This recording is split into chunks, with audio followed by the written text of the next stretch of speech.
তিন দিনের রাষ্ট্রীয় সফরে ঢাকায় শ্রীলঙ্কান প্রেসিডেন্ট। সই হতে পারে 10টি চুক্তি ও সমঝোতার স্মারক। শ্রদ্ধা জানালেন বঙ্গবন্ধুর প্রতিকৃতি ও জাতীয় স্মৃতিসৌধে। বন্যা পরিস্থিতি মোকাবিলায় সরকারের পক্ষ থেকে সব ধরনের ব্যবস্থা নেওয়া হয়েছে। সংসদে প্রধানমন্ত্রী বললেন, ক্ষতিগ্রস্তদের মাঝে পর্যাপ্ত ত্রাণ সরবরাহ করা হচ্ছে। সিরাজগঞ্জ, জামালপুর ও টাঙ্গাইলে বন্যা পরিস্থিতির আরও অবনতি। ব্রহ্মপুত্রের পানি বাড়তে থাকায় গাইবান্ধায় তীব্র আকার ধারণ করেছে ভাঙন। দেশে চাল আমদানি অব্যাহত থাকবে। আগস্টের মধ্যে আসবে 4.5 লাখ টন। আমদানি হবে ভারত থেকেও, ব্রিফিংয়ে খাদ্যমন্ত্রী। এবং অপরিকল্পিত নগরায়ন আর দখলে জলাবদ্ধতা থেকে মুক্তি মিলছে না ঢাকাবাসীর। বেসরকারি আবাসিক প্রতিষ্ঠানকে দায়ী করছেন অনেকে। সমাধানে কাজ চলছে, জানালো ওয়াসা।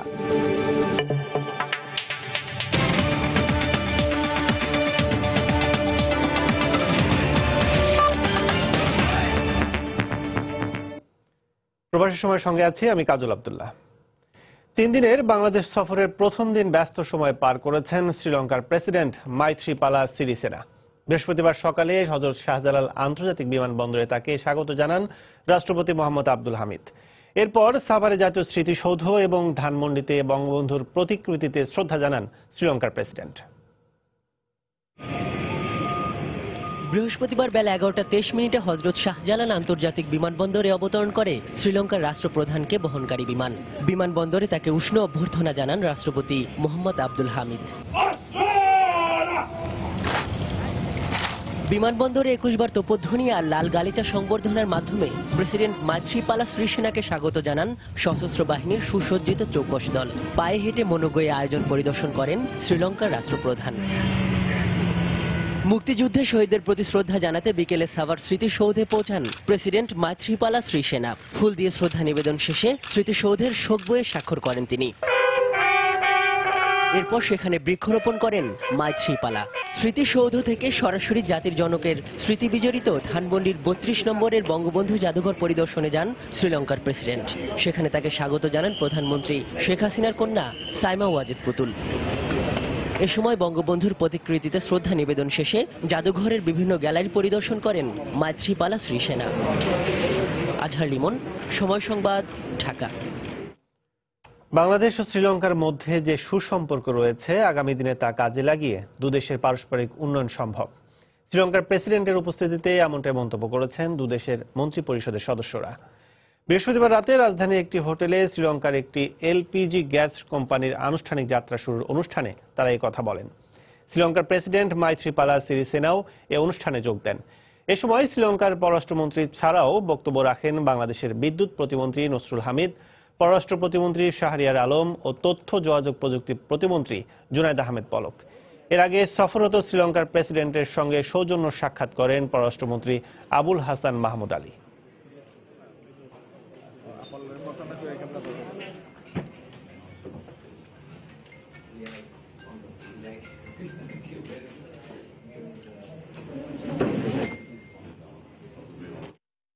চামড়া, পশম, পাট ও বস্ত্র সহ পশুজাত খাদ্য প্রক্রিয়াজাতকরণের দক্ষতা বাড়ানোর নির্দেশ দিয়েছেন প্রধানমন্ত্রী শেখ হাসিনা। একই সঙ্গে পশুপালন ও খাদ্য উৎপাদনে আরও গবেষণার নির্দেশ দিয়ে তিনি বলেন, চামড়ার বাণিজ্যিক ব্যবহার বাড়াতে হবে। বৃহস্পতিবার সকালে প্রধানমন্ত্রীর কার্যালয়ে এক অনুষ্ঠানে বক্তব্য রাখেন শেখ হাসিনা। এ সময় ভেড়ার পশম, পাট ও সুতার মিশ্রণে প্রস্তুত করা বস্ত্র সামগ্রী প্রধানমন্ত্রীকে হস্তান্তর করা হয়। প্রাণী সম্পদ গবেষণা ইনস্টিটিউটের তথ্য মতে দেশে এখন প্রায় 34 লাখ ভেড়া রয়েছে, যেগুলো থেকে বছরে প্রায় 3,500 টন পশম সংগ্রহ সম্ভব। সম্প্রতি ভেড়ার পশমকে কাজে লাগিয়ে ও পাটের মিশ্রণে রকমারি পণ্য তৈরির প্রচেষ্টায় সফলতা পেয়েছে বাংলাদেশ প্রাণী সম্পদ গবেষণা ইনস্টিটিউট। প্রধানমন্ত্রীর কার্যালয়ে ভেড়ার পশম থেকে প্রস্তুতকৃত চাদর, কম্বল, ফ্লোর ম্যাট সহ নানা পণ্য প্রধানমন্ত্রীর কাছে প্রদর্শন করেন কর্মকর্তারা। এ সময় কর্মকর্তাদের উদ্দেশ্যে প্রধানমন্ত্রী বলেন, ভেড়া সহ গবাদি পশুর অর্থনৈতিক গুরুত্ব বিবেচনায় নিয়ে বিস্তর পদক্ষেপ নিতে হবে।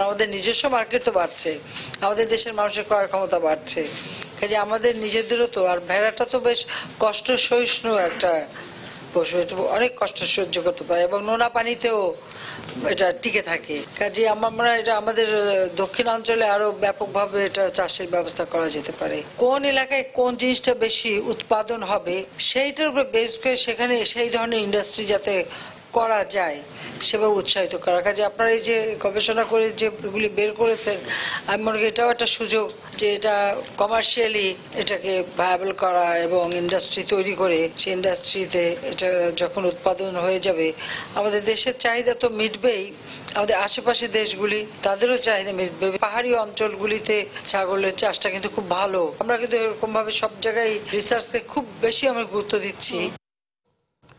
দেশের আগাম বন্যা পরিস্থিতি সামাল দিতে সরকার এখনই পদক্ষেপ নিচ্ছে বলে জানিয়েছেন প্রধানমন্ত্রী শেখ হাসিনা। বৃহস্পতিবার রাতে জাতীয় সংসদে বাজেট অধিবেশনের সমাপনী বক্তব্যে তিনি কথা বলেন। প্রধানমন্ত্রী বলেন, দেশের বিভিন্ন অঞ্চলে বন্যা পরিস্থিতি মোকাবিলায় এবং দুর্গতদের কাছে ত্রাণ সামগ্রী পৌঁছাতে কাজ করছে সরকার। কিন্তু আমরা বিদেশ থেকে খাদ্য আমদানি করে মজুদ রেখে দিচ্ছি যাতে করে আমাদের কোনো রকম বিপদ হলে আমাদের দেশের মানুষ যেন কোনো কষ্ট না পায়। এবং প্রতি এলাকায় যেখানে যেখানে বন্যা হচ্ছে সেখানে সেখানে আমাদের আওয়ামী লীগ সংগঠনের পক্ষ থেকে টিম তৈরি করে প্রত্যেক জায়গায় কিন্তু আমরা ইতিমধ্যে পাঠিয়েছি। আর আমাদের ত্রাণ মন্ত্রণালয় সক্রিয়, মন্ত্রী নিজে সকল জায়গায় যাচ্ছেন। আবার হয়তো আজকেই রাত্রে বা আগামীকাল থেকেও আবার যেখানে যেখানে নতুনভাবে বন্যা দেখা দিয়েছে সেখানে যাবে। প্রতিটি এলাকায় এই ত্রাণ দেবার সমস্ত ব্যবস্থা রয়েছে এবং পানিটা সরে যাওয়ার সাথে সাথে তাদের পুনর্বাসনের ব্যবস্থা সেগুলি কিন্তু ব্যবস্থা আছে। আমাদের প্রায় 20,000 কোটি টাকার মতো রাজস্ব আয় আমাদের হ্রাস পাবে। আমরা দেখব বাজেটে কোথায় কিভাবে এটা অ্যাডজাস্ট করা যায় কিনা, অথবা আমি দেশবাসীকেও বলবো যে সকলে যদি মানে আয়কর দেন, ট্যাক্সটা দেন, সেটা কিন্তু তারই উন্নয়নের কাজে লাগবে। এদিকে বিএনপির পক্ষ থেকে অভিযোগ করা হয়েছে, বন্যা কবলিত এলাকায় প্রয়োজনের তুলনায় সরকারি ত্রাণ সহায়তা একেবারেই অপ্রতুল। বৃহস্পতিবার রাতে বেগম জিয়ার গুলশানের বাসভবনে দলের স্থায়ী কমিটির বৈঠক শেষে সাংবাদিকদের একথা জানান দলের মহাসচিব মির্জা ফখরুল ইসলাম আলমগীর। এর আগে রাত 9:30টায় শুরু হওয়া বৈঠকে অংশ নেন স্থায়ী কমিটির সদস্য ব্যারিস্টার মওদুদ আহমদ, তরিকুল ইসলাম, ডক্টর খন্দকার মোশাররফ হোসেন ও আমির খসরু মাহমুদ চৌধুরী সহ অন্যরা। বৈঠকের পর ব্রিফিং করেন মির্জা ফখরুল। তিনি বলেন, চাল ও অন্য দ্রব্যমূল্য উদ্বেগজনকভাবে বাড়লেও কোনো ব্যবস্থা নিচ্ছে না সরকার। এ সময় মির্জা ফখরুল জানান, আগামী 15 জুলাই চিকিৎসার জন্য যুক্তরাজ্যে যাবেন বিএনপি চেয়ারপারসন বেগম খালেদা জিয়া।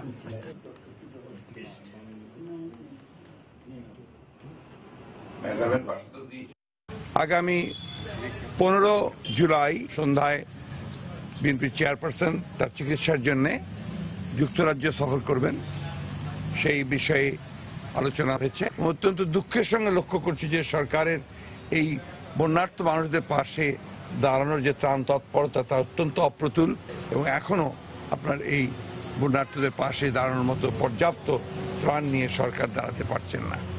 আমরা অবিলম্বে সরকারের প্রতি এই মানুষগুলোর বন্যার্ত মানুষদেরকে ত্রাণ পৌঁছানোর জন্য জোর দাবি জানিয়েছেন। যমুনা নদীর কয়েকটি পয়েন্টে পানি বাড়ায় জামালপুর, সিরাজগঞ্জ ও টাঙ্গাইলের বন্যা পরিস্থিতির আরও অবনতি হয়েছে। অপরিবর্তিত রয়েছে বগুড়া ও কুড়িগ্রামের বন্যা পরিস্থিতিও। দুর্গত এলাকার প্রয়োজনের তুলনায় ত্রাণ সহায়তা অপ্রতুল বলে জানিয়েছেন স্থানীয় জনপ্রতিনিধিরা। জেলা প্রতিনিধিদের তথ্য, ছবি নিয়ে ডেস্ক রিপোর্ট। যমুনা নদীর পানি বাড়ায় জামালপুরে পানিবন্দী হয়ে পড়েছেন 40টি ইউনিয়নের 1.5 লাখ মানুষ। এতে চরমে উঠেছে বানভাসী মানুষের দুর্ভোগ। বন্ধ হয়ে আছে 220টি শিক্ষা প্রতিষ্ঠান, ভেসে গেছে 77 হেক্টর রোপা আমনের বীজতলা এবং কয়েকশো হেক্টর জমির সবজি ক্ষেত। রাস্তাঘাট পানিতে তলিয়ে যাওয়ায় জেলা সদরের সঙ্গে বিচ্ছিন্ন হয়ে পড়েছে কয়েকটি উপজেলার সড়ক যোগাযোগ ব্যবস্থা। হাঁটাচলে কষ্ট, খড়ি ঘরে কষ্ট, রান্দাবাড়ি কষ্ট, সামনে দিয়েছি পরীক্ষা, পেয়েছি পরীক্ষা, পোলাপানরা কেউ স্কুলে যেতে পারতেছে না। বন্যা কবলিত এলাকায় 130 মেট্রিক টন চাল বরাদ্দ করেছে এবং সেটি বিতরণের কাজ চলছে। যমুনার পানি বিপদসীমার ওপর দিয়ে প্রবাহিত হওয়ায় সিরাজগঞ্জে প্লাবিত হচ্ছে নতুন নতুন এলাকা। 5 উপজেলার 38টি ইউনিয়নের চরাঞ্চল এবং নিম্নাঞ্চল পানিতে ডুবে যাওয়ায় দুর্ভোগে দিন কাটাচ্ছেন সেখানকার মানুষ। বসতবাড়িতে পানি ঢুকে পড়ায় অনেকে আশ্রয় নিয়েছেন বন্যা নিয়ন্ত্রণ বাঁধের উঁচু স্থানে। কষ্টে আছি, থেকে পারতেছি না তো, এনে পিষ্টি মিষ্টি পানি আমদাবাড়ি কিচ্ছু করে পারতেছি না, না খায় স্বল্পল নিয়ে রাস্তায় দাঁড়া হয়েছি। 150 মেট্রিক টন আমাদের পেয়েছিলাম, তা থেকে আমরা 105 টন ইতিমধ্যে বিতরণ করে দিয়েছি। এছাড়া আমরা উপজেলা নির্বাহী কর্মকর্তাগণ, সংশ্লিষ্ট উপজেলা নির্বাহী কর্মকর্তাগণকে উপবরাদ্দ দিয়ে রেখেছি। কুড়িগ্রামের সার্বিক বন্যা পরিস্থিতি অপরিবর্তিত রয়েছে। পানি বাড়া কমা চলছে ধীর গতিতে, তবে এখনো ডুবে আছে 7 উপজেলার 548টি গ্রাম। বানভাসী মানুষের জন্য বরাদ্দ করা ত্রাণ সহায়তা প্রয়োজনের তুলনায় অপ্রতুল বলে জানিয়েছেন স্থানীয় জনপ্রতিনিধিরা। 10 কেজি গড়ি 800 লোককে আমি দিলাম, বাহি এই গরিব দুস্থ মানুষগুলো আমাকে আগে বিভৎসভাবে চাপ দিচ্ছে। কুড়িগ্রামে বন্যা দুর্গত 2.25 লাখ মানুষের জন্য এ পর্যন্ত 300 মেট্রিক টন চাল, 8.25 লাখ টাকা নগদ এবং 2000 প্যাকেট শুকনো খাবার সরবরাহ করা হয়েছে। ওয়াহিদা স্বপ্না, সময় সংবাদ। এদিকে পানি বাড়তে থাকায় গাইবান্ধায় তীব্র আকার ধারণ করেছে ব্রহ্মপুত্র নদের ভাঙ্গন। মাত্র কয়েক ঘন্টার ব্যবধানে সদর উপজেলার গোঘাট গ্রামের অর্ধ শতাধিক ঘরবাড়ি বিলীন হয়ে গেছে। ভিটেমাটি হারিয়ে সীমাহীন দুর্ভোগে পড়েছেন ভাঙন কবলিত পরিবারগুলো।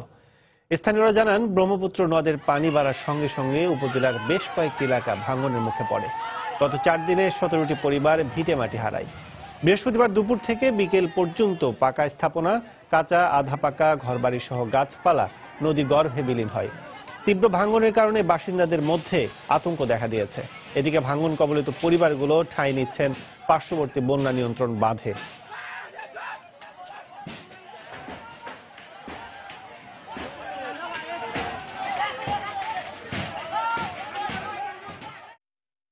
সিলেট অঞ্চলের নদ নদীর পানি কমতে শুরু করায় সার্বিক বন্যা পরিস্থিতির উন্নতি হচ্ছে।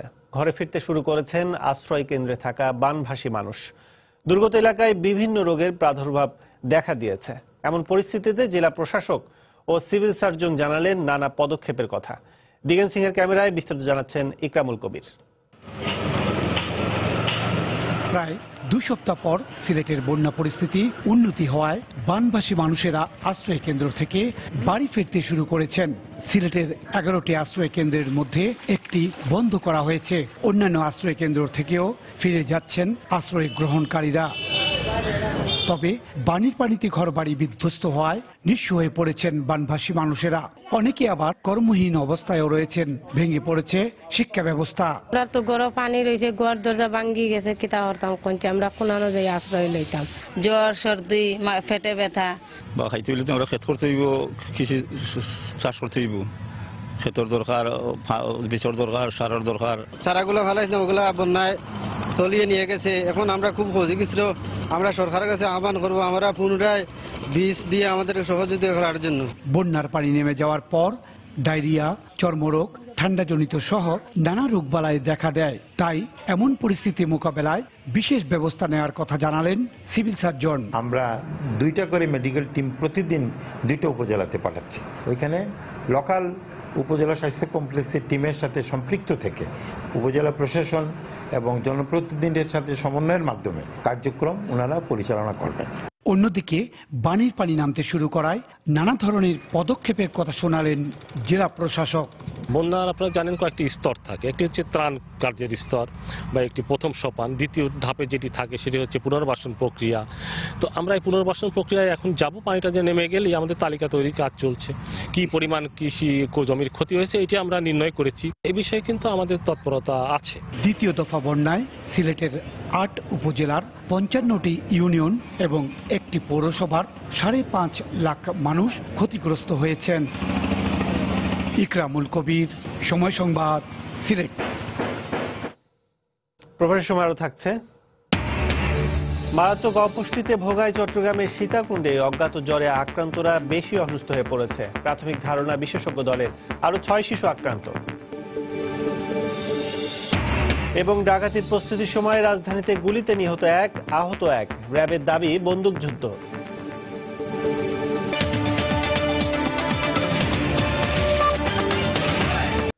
দেশে চালের দাম নিম্নমুখী জানিয়ে খাদ্যমন্ত্রী অ্যাডভোকেট কামরুল ইসলাম বলেছেন, আগস্টের মধ্যে 4.5 লাখ টন চাল দেশে এসে পৌঁছবে। সেপ্টেম্বরের মধ্যে আসবে 12.5 লাখ টন। ভারত থেকেও চাল আমদানি করা হবে। বৃহস্পতিবার সকালে সচিবালয় ব্রিফিংয়ে তিনি কথা বলেন। খাদ্যমন্ত্রী বলেন, 16,000 মিল মালিককে কালো তালিকাভুক্ত করা হয়েছে। তাদের কাছ থেকে 3 বছর চাল কেনা হবে না। মাধ্যমে ভিয়েতনাম থেকে যে 2.5 লক্ষ টন চাল আনছি আমরা, প্রথম চালানটি চট্টগ্রামের বহিনগরে প্রবেশ করেছে 20,000 মেট্রিক টন, 1,10,000 টন চাল এই জুলাইয়ের 24 তারিখের মধ্যেই আমরা আমাদের বাংলাদেশে পৌঁছে যাবে। তাদের সাথে যে চুক্তি আগস্টের মধ্যেই তারা বাকি চালও আমাদেরকে দিয়ে দেবেন। 4.5 লক্ষ মেট্রিক টন চাল আমাদের পাইপলাইনে আছে, যে চালগুলো আমরা ম্যাক্সিমাম এই মাসের মধ্যেই পেয়ে যাচ্ছি, বাকি সর্বসাকুল্যে আমরা আগস্টের মধ্যে আমাদের ঘরে চলে আসবে। টেন্ডার আমাদের বন্ধ থাকবে না, টেন্ডার হতেই থাকবে, টেন্ডার চলতেই থাকবে। ভারতের প্রতিনিধি দল বাংলাদেশে আসছে আমাদের সাথে নেগোসিয়েশনের জন্য। আমরা তাদের সাথে বসবো G2G বেসিসে। আমরা ভারতের থেকেও আমরা এই নেগোসিয়েশন করলে আমরা সেই যতটুকু কোয়ান্টিটি সেটা ঠিক হবে। তখন 84,000 মেট্রিক টন চাল অলরেডি বেসরকারিভাবে বর্ডার দিয়ে ভারতের কাছ থেকেও চাল চলে এসছে। কাজে এখন আমাদের কোনো রকম সমস্যার নাই। আগস্টের মধ্যেই আমাদের মজুদ আমরা হ্যান্ডসাম একটা মজুদ করতে পারবো, এবং এই মজুদ আমরা আগস্ট সেপ্টেম্বরের মধ্যে কমপক্ষে 12 লক্ষ টন আমরা করতে চাচ্ছি। অপরিকল্পিত নগরায়ন আর দখলের কারণে জলাবদ্ধতা থেকে মুক্তি মিলছে না ঢাকা উত্তর সিটি কর্পোরেশনের কয়েক লাখ মানুষের। বেসরকারি আবাসন এমনকি সরকারি নির্মাণ প্রকল্প বাস্তবায়ন করতে গিয়েও খাল ভরাট করা হয়েছে মিরপুর ও খিলক্ষেত এলাকায়। জনপ্রতিনিধি ও ঢাকা ওয়াসা বলছে, জলাবদ্ধতা দূর করতে স্বল্প ও দীর্ঘমেয়াদী পরিকল্পনা নিয়ে কাজ চলছে। মিজানুর রহমান কবিরের রিপোর্ট। বর্ষার শুরু থেকেই এমন জলাবদ্ধতা তৈরি হয় রাজধানীর খিলক্ষেত, নিকুঞ্জ এবং দক্ষিণখানে। স্থানীয়রা দাবি করেন, 2015 সালে ঢাকা এলিভেটেড এক্সপ্রেসওয়ের নির্মাণ কাজ শুরু হওয়ার পর জলাশয় এবং পানি নিষ্কাশনের পথও বন্ধ করা হয়েছে। এছাড়া বেসরকারি আবাসন প্রতিষ্ঠান নির্বিচারে জলাশয় ভরাট করায় পানি সরতে পারে না বলে উত্তরের কয়েকটি ওয়ার্ড ও ইউনিয়নবাসী দুর্ভোগ পোহান। জলাবদ্ধতা দিকে ভিতরে গলিতে আশেপাশে সব পুরো এলাকায় ডুবে গেছে আর কি পানিতে। প্রায় 2 মাস 2.5 মাস এই অবস্থা চলতেছে। খাবারের পানিও পাচ্ছি না, মোটর বন্ধ হয়ে আছে পানির জন্য। স্থানীয় কাউন্সিলর ও নির্বাহী প্রকৌশলী জানান, বালু নদী পর্যন্ত খাল খনন করা হবে। বন্ধ পাইপলাইনের মুখ খুলে আপাতত পানি নিষ্কাশন চলছে খিলক্ষেত এলাকার। এলিভেটেড এক্সপ্রেসে যখন নির্মাণ করছে তখন জলাশয়ের এলাকার পুরাটাই বালি দিয়ে ভরাট করছে, যার কারণে আমাদের পাইপের যে মুখটা যেখান থেকে আউটলেট ছিল সেই আউটলেটের একেবারে বালি দিয়ে ভরাট করছে, প্রায় এখানে প্রায় 15 ফিটের কাছাকাছি। সিটি কর্পোরেশনের এক্সট্রা বাজেটই মাননীয় মেয়র এই প্রায় 25 থেকে 26 কোটি টাকার একটি বাজেট আমাদেরকে দিয়েছেন। টেন্ডার প্রক্রিয়া আছে, হয়তো 2 থেকে 2.5 মাসের মধ্যে কাজটি আমরা শুরু করতে পারব। রূপনগর খাল সচল না থাকায় মিরপুরেও জলাবদ্ধতা তৈরি হয় বর্ষাকালে। স্থানীয়রা জানান, বেসরকারি আবাসন প্রতিষ্ঠানের কারণে অস্তিত্ব হারিয়েছে কয়েকটি খাল। এটা তো বড় খালের মতো ছিল, ওটা ছোট পাইপ দিয়ে আপনার উপরে মাটি ফেলায়া বাড়িঘর কাছে কেউ গ্যারেজ করছে রিক্সার। খালটা যদি হাউজিং না ভরতো তাহলে আমাদের এই বাড়িঘর ডুবতো না, পানিটা চলে যেত। ঢাকা ওয়াসা ও সিটি কর্পোরেশনের যৌথ উদ্যোগে ইস্টার্ন হাউজিং এর ভেতরে খাল পুনর্খনন হলেও কিছু অবকাঠামো রয়ে গেছে কয়েকটি জায়গায়। তবে চলতি মাসেই খালটি ওয়াসার কাছে হস্তান্তরের কথা জানায় কর্তৃপক্ষ। কল্যাণপুরে যে পাম্পিং স্টেশন, সেখানে তো পানিটা পৌঁছতে হবে। সেখানে যদি পানি নাই পৌঁছে তাহলে আপনি কি করে ঢাকা শহরের পানিকে আপনি বার করবেন, পশ্চিম দিকের পানিটাকে? তো শেষ পর্যন্ত ইস্টার্ন হাউজিং রাজি হয়েছে এবং তারা ওখানে পাইপ উঠিয়ে ওখানে খাল কেটে দিচ্ছে। 95% খাল কাটা শেষ, এখন ব্রিজগুলা বাকি আছে। আমরা 56 ফিট কেটেছি আর 2 পাশে 16 ফিট ওয়াকওয়ে হবে। আমরা ওয়াসার কাছে 20 তারিখে হ্যান্ডওভার করার কথা, আমরা হ্যান্ডওভার করব। ঢাকা ওয়াসা জানায়, ডিটেইলড এরিয়া প্ল্যান বা ড্যাপ অনুযায়ী সবগুলো খাল উদ্ধারে কার্যক্রম চলবে। মিজানুর রহমান কবির, সময় সংবাদ, ঢাকা। মিথ্যাচার করে আগামী নির্বাচনে আওয়ামী লীগের বিজয় ঠেকানো যাবে না বলে মন্তব্য করেছেন দলের সাধারণ সম্পাদক ওবায়দুল কাদের। বৃহস্পতিবার বিকেলে রাজধানী ধানমন্ডিতে আওয়ামী লীগ সভানেত্রীর কার্যালয়ে সম্পাদক মণ্ডলীর বৈঠক শেষে তিনি মন্তব্য করেন। মিথ্যাচার করে আগামী নির্বাচনে প্রত্যাশিত বিজয় থেকে আওয়ামী লীগকে কোনো অবস্থাতে তারা বিজয় আমাদের ঠেকাতে পারবে না, ইনশাআল্লাহ। ডাকাতির প্রস্তুতির সময় রাজধানীতে র্যাবের গুলিতে একজন নিহত হয়েছে, গুলিবিদ্ধ হয়েছে অপর একজন। র্যাবের দাবি, বন্দুক যুদ্ধে তারা হতাহত হয়েছে। বৃহস্পতিবার সন্ধ্যায় রাজধানী ঢাকেশ্বরী মন্দিরের পাশে গোলাগুলির ঘটনা ঘটে। র্যাব জানায় ডাকাতির প্রস্তুতি চলছে এমন সন্দেহে একটি মাইক্রোবাস অনুসরণ করে তারা। এক পর্যায়ে র্যাব সদস্যদের লক্ষ্য করে গুলি ছোড়ে ডাকাত দল। র্যাবও পাল্টা গুলি ছুড়লে বারেক ও আলমগীর নামের দুজন গুলিবিদ্ধ হয়। অন্যরা পালিয়ে যায়। তাদের উদ্ধার করে ঢাকা মেডিকেল কলেজ হাসপাতালে নেওয়া হলে সেখানে একজন মারা যায়। ঘটনাস্থল থেকে পিস্তল ও কয়েক রাউন্ড গুলি উদ্ধার করা হয়েছে বলে জানিয়েছে র্যাব।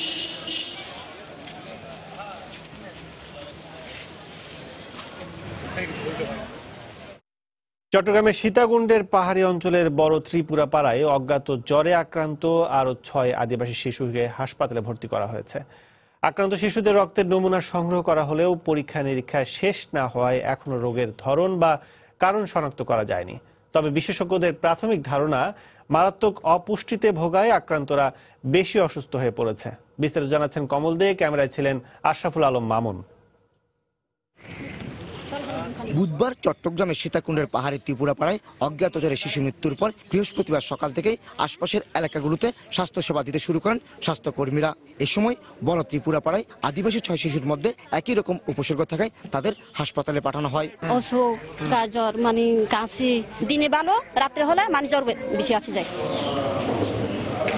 এদিকে গত এক সপ্তাহে অজ্ঞাত জ্বরে আক্রান্ত আদিবাসী শিশুদের রক্ত পরীক্ষা সম্পন্ন না হয় এখনো নিশ্চিত বলা যাচ্ছে না এসব শিশু কি ধরনের ভাইরাসে আক্রান্ত হয়েছে কিংবা কিভাবে ছড়িয়েছে এই ভাইরাস। রোগটা আমরা এখনো অজ্ঞাত বলছি, তবে আমাদের কাছে দুটো জিনিস যেটা ধরা পড়ছে সেটা হলো এই বাচ্চাগুলা মারাত্মক অপুষ্টিতে ভুগছে। আর অপুষ্টি মানে হলো তার কোনো রোগ প্রতিরোধ ক্ষমতা থাকে না। একদিনেই দেখলাম এদেরকে একটু খাবার টাবার দেয়, তারা চেহারাও যেমন ফুটে উঠেছে এবং শারীরিক ব্যাপারে উন্নতি হয়েছে।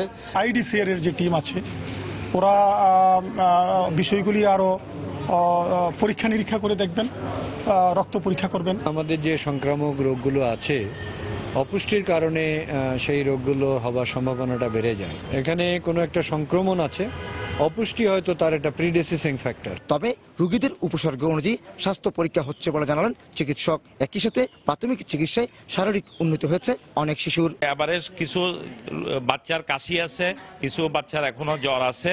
আমরা ওদেরকে অ্যাপ্রোপ্রিয়েটলি চিকিৎসা দিচ্ছি। এদের ব্যথা আজ কমে না, ওই জ্বরটা একটু কমছে। জ্বর চলে গেছে আর বেশি ব্যথা চলে গেছে, শুধু দাগগুলো রয়ে গেছে। ক্ষুদ্র নিগোষ্ঠীর লোকজন এমনিতেই চাপা স্বভাবের, সাধারণ লোকজনের চেয়ে আলাদা থাকার চেষ্টা করেন। এখানকার লোকজনও তার ব্যতিক্রম ছিল না, বরং শুক্রবারের ঘটনা তাদেরকে আরো পিছনে ফেলে দিয়েছে। ঘটনার পর থেকে এখানকার লোকজন বাড়িঘর ছেড়ে পার্শ্ববর্তী আত্মীয়স্বজনদের বাসায় আশ্রয় নিচ্ছে আতঙ্কগ্রস্ত হয়ে। প্রশাসনের পক্ষ থেকে বারবার আতঙ্কগ্রস্ত না হওয়ার জন্য আহ্বান জানানো হলো, তাদের মনের ভয় কাটছে না। যে কারণে এই দুর্গম ত্রিপুরাপাড়া এখন অনেকটা জনমানব শূন্য। সীতাকুণ্ডের ত্রিপুরাপাড়া থেকে কমল দে, সময় সংবাদ। প্রবেশের সময় আরো থাকছে। সরকার প্রশাসনকে বিব্রত করতেই কথিত অপহরণের নাটক সাজিয়েছিলেন ফরহাদ মজহার, ব্রিফিংয়ে আইজিপি।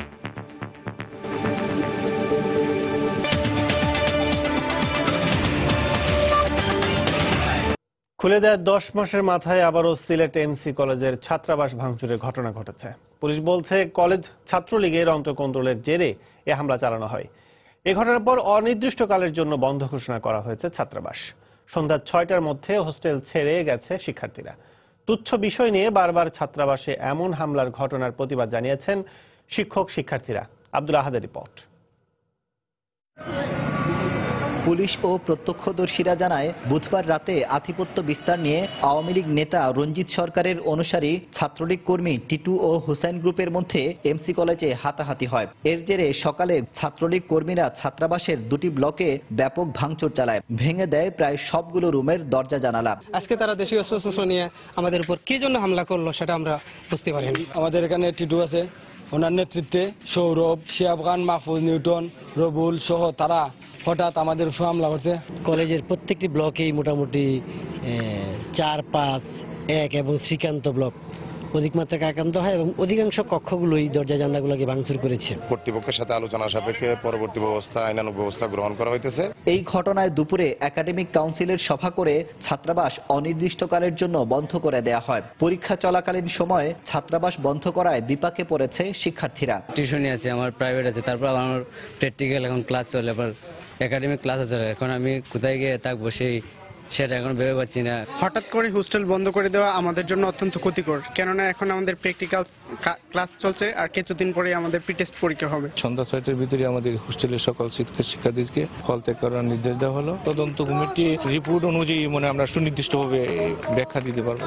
2012 সালে শিবিরের সাথে সংঘর্ষের পর ছাত্রাবাসটি পুড়িয়ে দেয় ছাত্রলীগ। শিক্ষক শিক্ষার্থীরা বলছেন পূর্বের ঘটনার বিচার না হয় বারবার এমনটি হচ্ছে। সুষ্ঠুভাবে বিচার না হওয়ায় অপরাধীরা পার পেয়ে যাচ্ছে, এই জন্য তারা বারবার মাথা ঝাড়া দিয়ে উঠছে। আমরা সাধারণ ছাত্র যারা তারা এটার সুষ্ঠু বিচার দেখতাম। সেই জোর যার মল্লুক তার একটা কথা আছে, তো সেটাই হতো এখানে তারা করতে চাইছে, যারা করছে এটা।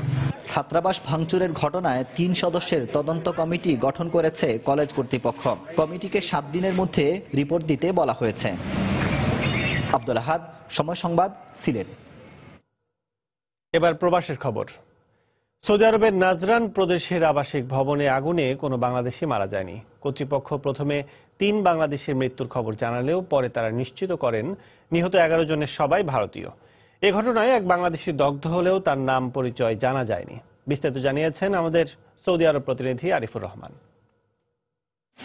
গতকাল সীমান্তবর্তী শহর নাজরানের যে ভয়াবহ অগ্নিকাণ্ডের ঘটনায় 11 জন ব্যক্তি নিহত হয়েছে, সেখানে 3 জন বাংলাদেশি ছিল। তবে এই ঘটনার সর্বশেষ তথ্য যেটি আমার কাছে আছে সেটি হলো স্থানীয়ভাবে একজন কর্মকর্তা যিনি ঘটনাস্থলে গিয়েছেন, তার নাম মহসিন। তিনি আমাকে যেমনটি জানিয়েছেন, সেখানে মূলত যে 3 জনকে বাংলাদেশি হিসেবে বলা হয়েছিল তারা আসলে বাংলাদেশি নন, তারা আসলে পশ্চিমবঙ্গের বাঙালি ছিলেন।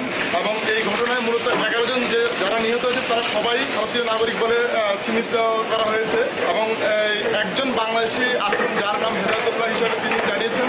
এবং এই হেদায়তুল্লাহকে আহত অবস্থায় উদ্ধার করে তাকে নাজরান স্থানীয় কিং খালেদ হাসপাতালে চিকিৎসাধীন অবস্থায় রাখা হয়েছে। এবং তিনি এমন অবস্থায় রয়েছেন যে এখান থেকে তিনি তার গ্রামের বাড়ির ঠিকানা কি সেটি এখনো জানা সম্ভব হয়নি। তো এই ছিল আমার কাছে নাজরান দুর্ঘটনার সবশেষ খবর। আরিফুর রহমান, সময় সংবাদ, সৌদি আরব। বাংলাদেশ সরকারের প্রবাসীদের আবাসন খাতে ঋণ সুবিধা দেওয়ার ক্ষেত্রে প্রবাস বন্ধু কর্মসূচির তালিকায় ফ্রান্সের নাম না থাকায় হতাশা প্রকাশ করেছে ফ্রান্স প্রবাসী বাংলাদেশিরা। বাংলাদেশের অর্থনীতিতে ফ্রান্স প্রবাসীদের অবদানের কথা বিবেচনায় এনে এই তালিকায় ফ্রান্সের নাম যুক্ত করার দাবি জানিয়েছেন তারা। হাউস বিল্ডিং কর্পোরেশন যে উদ্যোগটি নিয়েছেন প্রবাসীদের জন্য, প্রবাসীরা বাংলাদেশে যদি গৃহ নির্মাণ এবং হাউস বিল্ডিং করতে চান তাহলে সরকার সর্বোচ্চ 1 কোটি টাকা পর্যন্ত ঋণ সুবিধা দিচ্ছেন।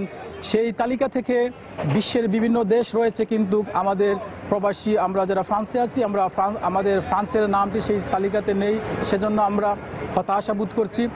আমি কর্তৃপক্ষের নিকট জোর দাবি জানাই সেই লিস্টে যেন আমাদের ফ্রান্সের নাম অন্তর্ভুক্ত করা হয়। এখানে বিশ্বের অনেক দেশের নাম আছে, কিন্তু ফ্রান্সের নাম না থাকায় আমরা আসলে অত্যন্ত হতাশ এবং দুঃখ প্রকাশ করছি। এগুলো যদি সরকার ভালোভাবে বাস্তবায়ন করতে পারে, নিশ্চয়ই প্রবাসীরা দেশের প্রতি অনেক আগ্রহের সঙ্গে তাদের বাসস্থান করতে যাবেন, দেশে যাওয়ার সুযোগ বাড়বে, দেশের মানুষের দায়িত্ব বাড়বে এবং দেশে যাওয়ার প্রতি তাদের আগ্রহটা সবসময় ছিল সেটা আরো নিবিড়ভাবে সংঘবদ্ধ হবে।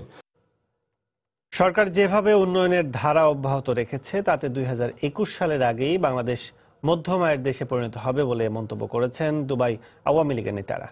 বুধবার সাবেক ছাত্রনেতা ও সংযুক্ত আরব আমিরাত আওয়ামী লীগ সভাপতি আল মামুন সরকারের সংবর্ধনা অনুষ্ঠানে তারা এই কথা বলেন।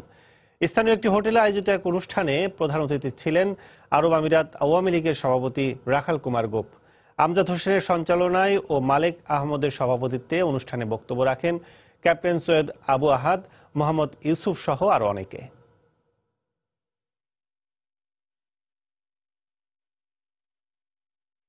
সরকার এবং প্রশাসনকে বিব্রতকর পরিস্থিতিতে ফেলতেই ফরহাদ মজহার অপহরণের নাটক সাজিয়েছেন বলে জানিয়েছেন পুলিশ মহাপরিদর্শক AKM শহীদুল হক। বৃহস্পতিবার দুপুরে পুলিশ হেডকোয়ার্টার্সে সাম্প্রতিক আইন শৃঙ্খলা পরিস্থিতি নিয়ে সংবাদ সম্মেলনে তিনি কথা জানান। একজন ব্যক্তি যার চোখ বেঁধে রাখছে সকাল থেকে সন্ধ্যা পর্যন্ত, সে টেলিফোনে কথা বলবে বারবার, সে টাকা পাঠাবে, সে নিউ মার্কেটে ঘুরবে, সে কাউন্টারে যাবে, অমুক বাজারে যাবে, এইগুলি তো অবাস্তব না? ঘটনার পরে যে আচরণগুলি ওনার পক্ষে রাজনৈতিক ব্যক্তি বা বিশিষ্ট ব্যক্তি যে বক্তব্য দিচ্ছে, ধারণা হয় গভর্নমেন্টকেও বিব্রত করার জন্য, গভর্নমেন্টকে এটার দায়িত্ব শেয়ার করিয়া গভর্নমেন্টের বিরুদ্ধে একটা ঘটনা ঘটাবে বা একটা প্রচারণা করবে। রাজধানীর বনানীর রেইনট্রি হোটেলে 2 শিক্ষার্থী ধর্ষণের ঘটনায় দায়ের করা মামলায় আপন জুয়েলার্সের মালিকের ছেলে সাফাত আহমেদ সহ 5 জনের বিরুদ্ধে চার্জ গঠন করেছেন আদালত। সেই সঙ্গে 24 জুলাই সাক্ষ্য গ্রহণের মধ্য দিয়ে মামলার আনুষ্ঠানিক বিচার কাজ শুরুর দিনও ধার্য করা হয়। বৃহস্পতিবার সকালে ঢাকার নারী ও শিশু নির্যাতন দমন ট্রাইব্যুনাল 2 এর বিচারক শফিউল আজমের আদালতে আসামিদের তোলা হয়। গত 28শে মার্চ রাতে বনানীর রেইনট্রি হোটেলে জন্মদিনের পার্টিতে ডেকে এনে 2 শিক্ষার্থীকে ধর্ষণ করা হয় এমন অভিযোগ এনে ঘটনার 40 দিন পর বনানী থানায় মামলা করেন ভুক্তভোগী 2 ছাত্রী। ঘটনার সত্যতা স্বীকার করে আদালতে 164 ধারায় স্বীকারোক্তিমূলক জবানবন্দিও দিয়েছে আসামিরা।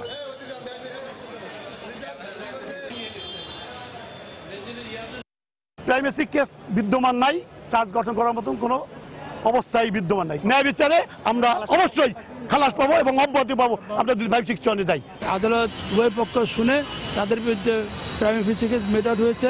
এই জন্য আসামিদের বিরুদ্ধে এই 5 জন আসামির বিরুদ্ধেই চার্জ গঠন হয়েছে এবং আগামী 24শে জুলাই পরবর্তী বিচারের দিন, সাক্ষীর জন্য দিন ধার্য করেছে। যশোরের কেশবপুরে প্রাথমিক বিদ্যালয়ের এক শিক্ষকের বিরুদ্ধে 16 ছাত্রীকে যৌন হয়রানির অভিযোগ উঠেছে। এ ঘটনায় অভিযুক্ত শিক্ষককে সাময়িক বরখাস্ত করা হয়। প্রধান শিক্ষক জানান, পরীক্ষার নম্বর বাড়িয়ে দেওয়ার কথা বলে উপজেলার নতুন মূলগ্রাম সরকারি প্রাথমিক বিদ্যালয়ের 4র্থ ও 5ম শ্রেণীর 16 ছাত্রীকে যৌন হয়রানির অভিযোগ ওঠে সহকারী শিক্ষক মকবুল হোসেনের বিরুদ্ধে। গত বুধবার বিষয়টি স্কুলের ম্যানেজিং কমিটি ও উপজেলা প্রাথমিক শিক্ষা অফিসারকে জানানো হয়। পরে অভিযুক্ত শিক্ষক মকবুল হোসেনকে সাময়িক বরখাস্ত করে জেলা শিক্ষা কর্মকর্তা। একই সঙ্গে ঘটনা তদন্তে কমিটি করা হয়েছে। তবে অভিযুক্ত শিক্ষকের দাবি, ভারপ্রাপ্ত প্রধান শিক্ষকের বিরুদ্ধে আর্থিক অনিয়মের প্রতিবাদ করায় ষড়যন্ত্র করে তাকে ফাঁসানো হয়েছে।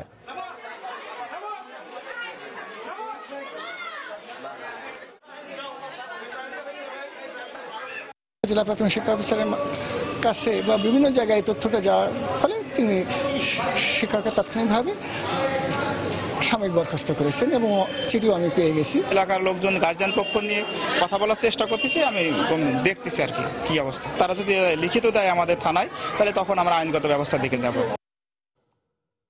আন্তর্জাতিক অপরাধ ট্রাইব্যুনালের চেয়ারম্যান আনোয়ারুল হক মারা গেছেন। বৃহস্পতিবার বিকেলে বঙ্গবন্ধু শেখ মুজিব মেডিকেল বিশ্ববিদ্যালয় হাসপাতালের নিবিড় পরিচর্যা কেন্দ্রে চিকিৎসাধীন অবস্থায় শেষ নিঃশ্বাস ত্যাগ করেন তিনি। বিচারপতি আনোয়ারুল হক 1956 সালে ঢাকায় জন্মগ্রহণ করেন। 1981 সালে সহকারী জজ হিসেবে বিচারিক জীবন শুরু করেন তিনি। সুদীর্ঘ কর্মজীবনে দায়িত্ব পালন করেছেন আইন মন্ত্রণালয়ের অতিরিক্ত সচিব হিসেবেও। 2010 সালের 12 ডিসেম্বর হাইকোর্টের অতিরিক্ত বিচারপতি হিসেবে নিয়োগ পান আনোয়ারুল হক। তার মৃত্যুর খবর শুনে হাসপাতালে ছুটে যান প্রধান বিচারপতি সুরেন্দ্র কুমার সিনহা, অ্যাটর্নি জেনারেল মাহবুবে আলম, খাদ্যমন্ত্রী অ্যাডভোকেট কামরুল ইসলাম সহ সিনিয়র আইনজীবীরা। তারা মরহুমের পরিবারকে সান্ত্বনা দেন। শুক্রবার বাদ জুমা সুপ্রিম কোর্ট প্রাঙ্গণে জানাজা শেষে রাজধানীর জুরাইন কবরস্থানে তাকে দাফন করা হবে।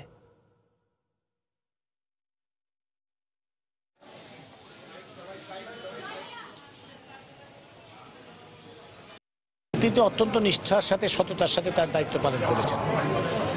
প্রতিটি ক্ষেত্রে সচিব হিসাবে, হাইকোর্টের বিচারপতি হিসাবে, চেয়ারম্যান, ট্রাইব্যুনালের চেয়ারম্যান হিসাবে, সদস্য হিসাবে প্রতিটি ক্ষেত্রে তিনি অত্যন্ত সততার সাথে, নিষ্ঠার সাথে দায়িত্ব পালন। তার দায়িত্ব পালনের কোনো রকম ফাঁক ফোকর আমি খুঁজে পাইনি। তার মতো বিচারক আমি খুব কম, সৎ বিচার বিভাগ এরকম একজন নিষ্ঠাবান বিচারককে হারিয়ে সাংঘাতিক ক্ষতি হলো, এটা অপূরণীয়। পটুয়াখালীতে 1320 মেগাওয়াট কয়লাভিত্তিক বিদ্যুৎ কেন্দ্র নির্মাণ প্রকল্প বাস্তবায়নে সমঝোতা স্মারক সই হয়েছে। বৃহস্পতিবার বিকেলে রাজধানীর বিদ্যুৎ ভবনে চায়না এনার্জি ইঞ্জিনিয়ারিং কর্পোরেশনের সঙ্গে ডং বিন এবং আশুগঞ্জ পাওয়ার স্টেশনের ব্যবস্থাপনা পরিচালক এম সাজ্জাদুর রহমান এই সমঝোতা স্মারক স্বাক্ষর করেন। এ সময় উপস্থিত ছিলেন বিদ্যুৎ ও জ্বালানি প্রতিমন্ত্রী নসরুল হামিদ। ঢাকা সহ সারা দেশে বিদ্যুৎ সরবরাহ নির্বিঘ্ন করতে বিভিন্ন চলমান প্রকল্প সহ নবায়নযোগ্য জ্বালানির উপর গুরুত্ব আরোপ করেন তিনি।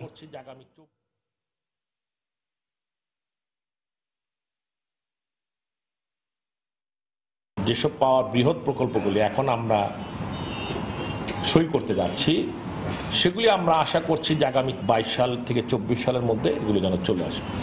এর সাথে সাথে আমরা রিনিউয়েবল এনার্জির ক্ষেত্রে একটা বিরাট জায়গা তৈরি করছি। আমরা খুব বড় প্রকল্প নিচ্ছি। বিপিডিবিকে বলা হয়েছে 1000 একরের উপর জমি নেওয়ার জন্য সেখানে বড় যেন সোলার পাওয়ার করা যায়।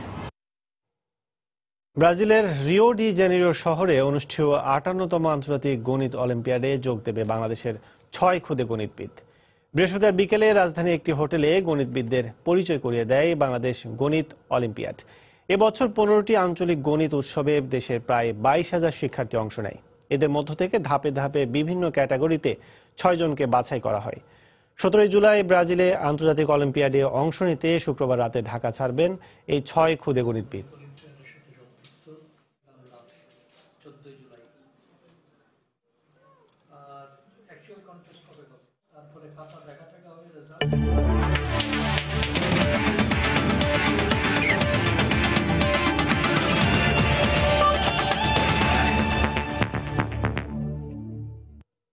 এইচপি দলের অস্ট্রেলিয়া সফরের খবর। ওয়ানডে সিরিজ জয়ের পর একমাত্র ৩ দিনের ম্যাচও দারুণভাবে শুরু করেছে বাংলাদেশ হাই পারফরম্যান্স দল। ইরফান শক্কুরের সেঞ্চুরিতে নর্দার্ন টেরিটরি একাদশের বিপক্ষে প্রথম দিনে লিটন দাসের দল ৬ উইকেটে ৩১২ রানে প্রথম ইনিংস ঘোষণা করেছে। মারারা ক্রিকেট গ্রাউন্ডে নর্দার্ন টেরিটরি একাদশের বিপক্ষে টস জিতে ব্যাট করতে নামে এইচপি দল। শুরুটা অবশ্য খুব একটা ভালো হয়নি সফরকারীদের। দলীয় ৪৪ রানে ব্যক্তিগত ১৩ রানে আউট হন অধিনায়ক লিটন। এরপর বিজয়ে ফিরে যান ১৯ রান করে। তবে মেহেদী মারুফের দারুণ ব্যাটিংয়ে বড় সংগ্রহের পথে এগোয় এইচপি দল। 50 করে আউট হন ৮৭ রানে। এরপর শান্ত রাব্বিরা বড় ইনিংস খেলতে না পারলেও দলের হাল ধরেন ইরফান শক্কুর। দায়িত্বশীল ব্যাটিং করে তুলে নেন সেঞ্চুরি। দিন শেষে তার ১০৪ রানে ভর করেই বাংলাদেশের স্কোর দাঁড়ায় ৬ উইকেটে ৩১২ রান। সাইফুদ্দিন ২৬ রানে আউট হন। শক্কুরের সঙ্গে ১৭ রানে অপরাজিত ছিলেন তানভীর হায়দার। নর্দার্ন টেরিটরি একাদশের হয়ে ৩ উইকেট নেন বিগস।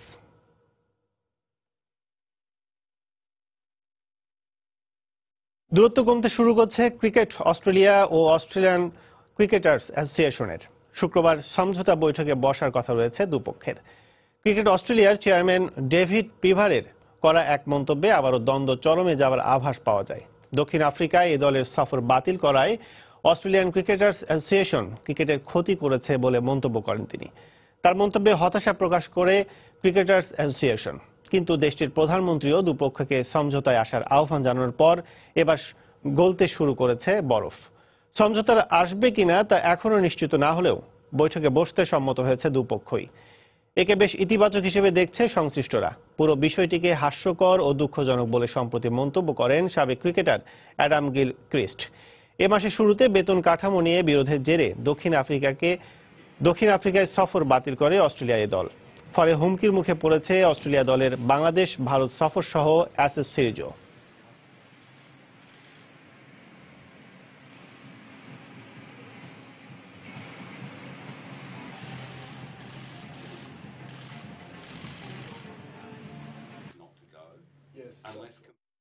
এ পর্যায়ে শীর্ষ সংবাদগুলো জানিয়ে দিচ্ছে আরেকবার। 3 দিনের রাষ্ট্রীয় সফরে ঢাকায় শ্রীলঙ্কান প্রেসিডেন্ট। সই হতে পারে 10টি চুক্তি ও সমঝোতা স্মারক। শ্রদ্ধা জানালেন বঙ্গবন্ধুর প্রতিকৃতি ও জাতীয় স্মৃতিসৌধে। বন্যা পরিস্থিতি মোকাবিলায় সরকারের পক্ষ থেকে সব ধরনের ব্যবস্থা নেওয়া হয়েছে। সংসদে প্রধানমন্ত্রী বললেন, ক্ষতিগ্রস্তদের মাঝে পর্যাপ্ত ত্রাণ সরবরাহ করা হচ্ছে। সিরাজগঞ্জ, জামালপুর ও টাঙ্গাইলের বন্যা পরিস্থিতির আরও অবনতি। ব্রহ্মপুত্রের পানি বাড়তে থাকায় গাইবান্ধায় তীব্র আকার ধারণ করেছে ভাঙন। দেশে চাল আমদানি অব্যাহত থাকবে। আগস্টের মধ্যেই আসবে 4.5 লাখ টন। আমদানি হবে ভারত থেকেও, ব্রিফিংয়ে খাদ্যমন্ত্রী। এবং অপরিকল্পিত নগরায়ন আর দখলে জলাবদ্ধতা থেকে মুক্তি মিলছে না ঢাকাবাসীর। বেসরকারি আবাসিক প্রতিষ্ঠানকে দায়ী করছেন অনেকে। সমাধানে কাজ চলছে, জানালো ওয়াসা। এই ছিল প্রবাসী সময়। যে কোনো খবর পেতে ভিজিট করুন সময়নিউজ.tv। যে কোনো বাংলা লিংক ও রবি নম্বর থেকে সময় সংবাদের খবর, অনুষ্ঠান সূচি জানতে এবং যে কোনো তথ্য সময় সংবাদকে জানাতে ডায়াল করুন 16242 নম্বরে। এছাড়া এইমাত্র পাওয়া খবর মোবাইলে পেতে SMS করুন *BN লিখে পাঠিয়ে দিন 16242 নম্বরে। সঙ্গে থাকুন সময়ে।